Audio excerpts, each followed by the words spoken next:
Les voyelles de l'alphabet soninké. Elles sont au nombre de 5. A, E, I, O, U. Toutes ces 5 voyelles peuvent exister sous 3 formes. Elles peuvent exister sous forme de voyelles brèves, mais aussi sous forme de voyelles longues et également sous forme de voyelles nasales. On parle de voyelles brèves quand la voyelle utilisée n'est ni doublée ni nasalisée. Exemple, le A et le R du mot faré. Ces deux lettres ne sont ni doublées ni nasalisées. On parle de voyelles longues quand la voyelle utilisée est doublée.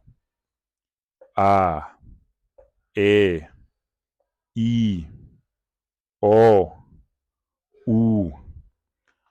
On double la voyelle quand il faut tirer la prononciation d'un mot.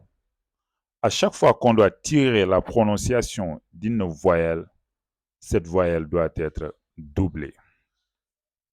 Exemple. Là, nous avons fare. Fare. Le A doit être tiré. Fare signifie messager.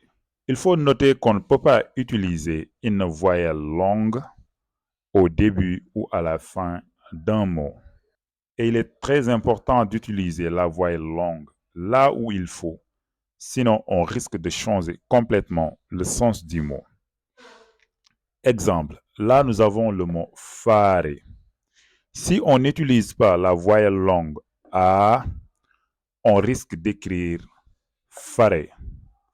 Fare signifie âne. Donc, on risque de changer complètement le sens du mot. Au lieu d'écrire fare, qui signifie messager, on écrira fare, qui signifie âne. Deuxième exemple, là nous avons le mot bire. Bire, qui signifie hangar. Si on veut écrire le mot bire et qu'on ne double pas le i, c'est-à-dire si on n'utilise pas la voyelle longue i, on risque d'écrire bire. Bire qui signifie vivre.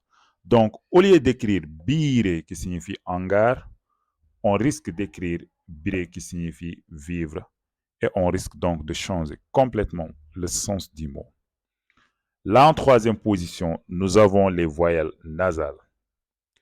En, un, I, on, un. Dans l'exemple 1, nous avons le mot sanke. Ce en, sans, que et que. Sanke. Sanke signifie moustiquaire. Dans le deuxième exemple, nous avons le mot lembe. Le un, l'un, b et b, lembe, qui signifie cache-sexe féminin. Là, dans le troisième exemple, nous avons le mot yinte.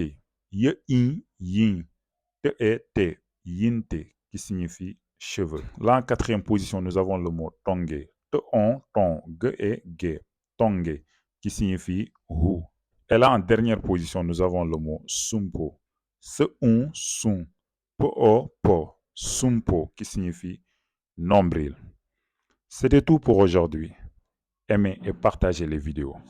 Vous pouvez également nous suivre sur TikTok galeriessoninké.fr pour suivre nos cours de soninké petit à petit. C'était tout pour aujourd'hui. Aimez et partagez les vidéos. Merci.